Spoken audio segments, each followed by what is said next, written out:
This is so embarrassing, so I made this throwaway. My boyfriend and I have been together for a year now, and everything is moving forward smoothly. We have great chemistry, and the sex was mind-blowing. Until about 2 weeks ago, when we were having pillow talk after a great sex session. Then he opened up and mentioned that he loved pink pussycats and that it made him go crazy. That he preferred it. I told him that, well, that means the majority of POC girls aren't preferable to him. He shrugged and said that this was what everyone actually preferred, but it doesn't take from the girl. I told him that I disagreed with everybody because not everyone subscribed to the white ideal. He shrugged again. Honestly, I didn't care much about it at the time. Personal preference, I thought. But now I have been avoiding him like the plague. The thought of him gives me shudders. He has been texting me every day and trying to call, but I am not ready to talk to him yet. I think I am ending things with him, but I don't think it is polite to do it via text when we have been together for a year, and I am simply not ready to see him yet, so I've been avoiding him. My friends call me the asshole, but for different reasons. The majority, because I am insecure and feel inferior, dumped a man because of his preference when everything else is great and he loves me. He made it very clear that this preference doesn't have anything to do with what he wants from a partner. I honestly don't think this is the issue here, but I feel insecure. Others because I didn't react strongly enough, but then again, I didn't really think that I had any right to scold someone over their preferences. There's no right or wrong. Have I messed up? Update.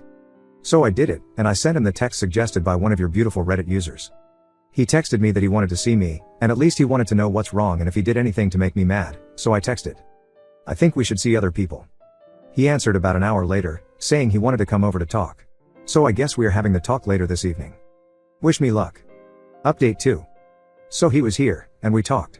I let him do almost all the talking, and he started saying that he missed me and that he loved me. I told him that I felt like something switched off, and I got the ick. I don't think it is fixable. He got angry and called me insecure, saying that he didn't mean it that way. These things aren't important in the scheme of things, and I am the best he's been with, not only sexually. I disagreed that I am insecure because I don't recognize myself as one. I am just turned off, and I thought we should call it quits before we waste more of each other's time. We had a conversation, and this is how it went. It is not like I am the only one who thinks that. Everyone does. Think what? You know, ask anyone, and those who say otherwise are lying, like, ask who? Like my friends, they all like white girls, okay? I see you are being insecure again. I don't care because I love you. It doesn't matter, no, it doesn't matter at all, but at the same time, I am not really attracted to you anymore. We can't control these things. He got upset and said, see, we want to give you, plural, a chance, but you are always so dramatic, and you wonder why we prefer white women? Just relax. Be fun. You just said you didn't care. Silent. Then he said, look, I didn't mean it that way, but you really need to relax. I love you. You are the best sex I've had. Then it just got awkward and quiet afterwards, so he said he was leaving and asked to just not jump into things. He texted later that things didn't go as he hoped and that he was sorry and didn't mean what he said. Then, at least think before giving him an answer. I answered that I was very sure that this was over and that I didn't need to think things through. He called me easily offended, then the texting bubble was there for almost a minute, so I texted, before you write something stupid in the heat of the moment, don't. It wasn't worth us sinking this low. I prefer ending things on good terms. The bubble disappeared, and he just wrote, I just can't believe I'm losing you over this. Then I love you. This is it. I didn't and won't answer him. P.S. Everything is paraphrased besides the text. The conversation was longer but went in this direction. This is my update. Now, good night. Final update. Today I had a talk with my ex-boyfriend's best friend's wife. Her husband told her everything, and as many here suspected, it wasn't just an innocent comment or a preference. It was negligible. My ex-boyfriend meant to say it to me to make me feel insecure and even grateful that he sticks around, like, oh, he must love me if he doesn't mind how I look. Basically, he thinks I am too awesome to be with someone like him, so he's been terrified that I would leave him. Well, it backfired because I kind of get turned off by someone making me insecure. I am even the opposite. I am very needy of feeling praised and appreciated to feel attracted to someone. He must be dumb as hell not to know this about me after a year of dating. The more I appreciate it, the more affection and compliments I get from him. He thought comparing a brown girl to a white girl was a good idea because apparently we are all too insecure when it comes to white girls. My question now is to you. Does putting your girlfriend down really ever work to keep her? Is this really a thing? It must be because so many have suggested it, and it turned out to be the case here. Do people really stay with someone who puts them down? It hit me now that the relationship has ended, and I feel terrible sadness about it. What a silly thing to pull off on your girlfriend and blow a perfectly happy relationship. What a waste of good love he was. Story 2. My friend, 36F, manipulated me, 28F, into believing my boyfriend, 27M, was having an affair. This is a complicated story, so I'll use fake names for everyone. Boyfriend, Tom. My friend, Jess. Boyfriend's friend, Kim. My tech-savvy friend, Rich. Tom and I have been together for 3 years, and he's been a very affectionate and loving boyfriend during that time. I would have said yes if he had proposed to me. Kim is a friend that he knows from work. I've always been a little uncomfortable with their relationship, but I never had a reason to believe that Tom and Kim were doing anything behind my back until Jess told me that she saw them at dinner together on a Friday night, where Tom told me he was working late. Obviously, I was devastated. Tom is the most stand-up and honest man I know, so I never expected in a million years that he would even lie to me, let alone have an affair.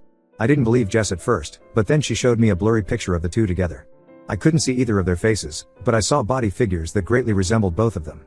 I also saw the man wearing a watch. Tom always wears a watch, and Tom's favorite Vineyard Vines tie thrown over his shoulder. I was convinced. Jess told me that if I could get my boyfriend's phone, she'd be able to bypass the password and get all the messages that were on it, even the deleted ones. She gave me a stack of papers that she claimed were correspondence between Tom and Kim, which clearly indicated an affair between the two. Again, I was devastated. The papers showed that he called her the same nickname he called me. That cut really deep. I tried to approach Tom with this information in mind casually. Do you have anything to tell me? I tried to be extra affectionate and loving with him throughout this, and he always reciprocated the love, which disgusted me but gave me hope that he'd end his alleged affair with Kim. Every time I jumped through Jess's hoops to check, Jess would tell me that the affair was still ongoing. After 2 weeks, yesterday, I confronted Tom with everything, and unsurprisingly, he denied it. I told him that I was willing to fight for our relationship if he was willing to meet me halfway. Tom continued to deny everything, and he told me that if I didn't believe him, then we had no relationship. I didn't believe him. He slept on the couch and promised me he'd be out of the house by the end of the week. I was so upset last night that I could not sleep. I cried for a really long time, and Tom heard me crying. He even tried to come in and comfort me, but I cussed him out and told him to leave. This morning, Jess was busy with work, so I went to a tech-savvy friend, Rich, for help with what Jess had done traditionally.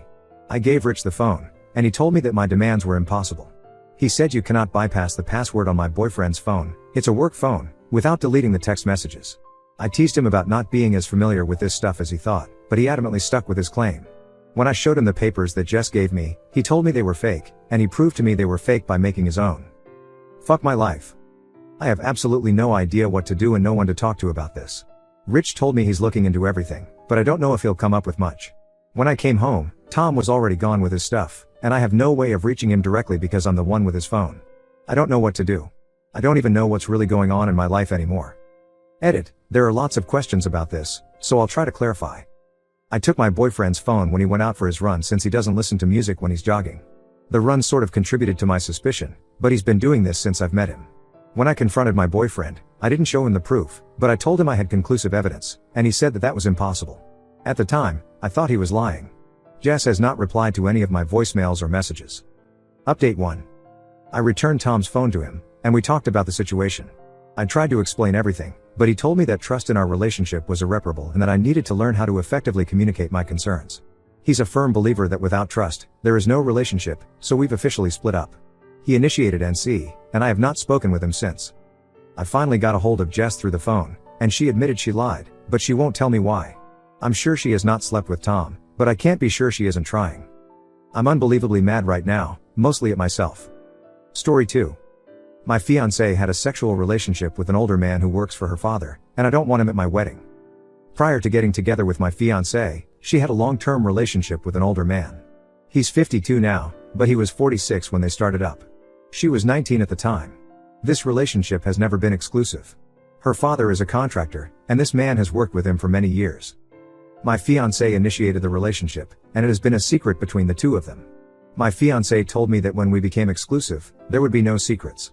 But their physical relationship went right up until she started dating me. The problem now is that she sees him often due to his relationship with her father, and he's invited to the wedding. Their relationship has been exclusively sexual, and it angers me when I see them around each other, to the point that I am using sex to cope. The last time I saw them together was at her father's 61st birthday party, and I got so angry that I took my fiancée upstairs, and we had sex in her childhood bedroom while the party was still going on. To my fiancée's credit, she lets me cope this way, but it isn't healthy. I don't want him at the wedding, but if I say anything, I will need to provide a reason. Her father would beat the bag out of him if he knew about it, in addition to firing him. So my fiancée doesn't want to say anything since she says he really didn't do anything wrong. She was an adult before anything happened, and he hasn't tried anything since we've been together. But this guy knew her as a kid, and the whole thing is creepy. What should I do? Am I out of line here? This is a throwaway account since the parties involved know my Reddit account. Edit. Thanks for all the comments, at least I know that I am not being unreasonable. My fiancé also understands how I feel and doesn't want him at her wedding either. And the wedding isn't the only issue, it's his continued presence in our lives, which she doesn't want as much as I do. But the situation is combustible. She feels responsible for initiating their relationship in the first place and is embarrassed. She thought at the time that hooking up with this older guy made her a badass. She certainly doesn't think that way anymore and doesn't want her whole family to know what she did. And believe me, I get that. Whatever I ask her to do to make me feel comfortable, she will do. But I love her, and I don't want to embarrass her in front of her family or make her feel guilty for wrecking this guy's life. Perhaps I just need to be stronger. Update. I believe my problem has been resolved and, by some miracle, has worked out for both myself and my fiancé.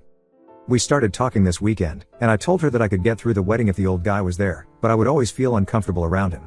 But I had also decided that I would feel worse if I forced her to reveal the relationship to her family. So I said I could be strong and get over it. She started to cry a little and said she didn't want me to have to be strong. She legitimately doesn't understand why I feel threatened by this particular guy. She said he's an overweight 52-year-old who didn't finish high school, he's no threat to you. She had turned him down multiple times before we even met. She got out her old phone, which had the text to prove it. But the sexual nature of those texts on his part made me feel worse than when we started the conversation. My fiancé could tell, and she even looked offended when reading them again. I could see her getting pissed the longer she looked at them. So right there, she just dialed his number and put it on speaker. She told him that she'd been reading some old texts, and she's thinking that she doesn't want to see his face again but wanted to give him a heads up before she told her father. He begs and apologizes, he thought she liked it. This went on for a while, and my fiancé can run a bit hot, so some things were said that even I thought were a bit harsh. If anyone wants to hear them ask, I'll reply in the comments.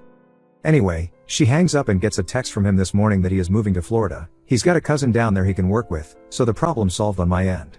If he stays true to his word and stays away, my fiancé won't have to tell her father. So a win all around. Thanks for all the advice, everyone, it was appreciated.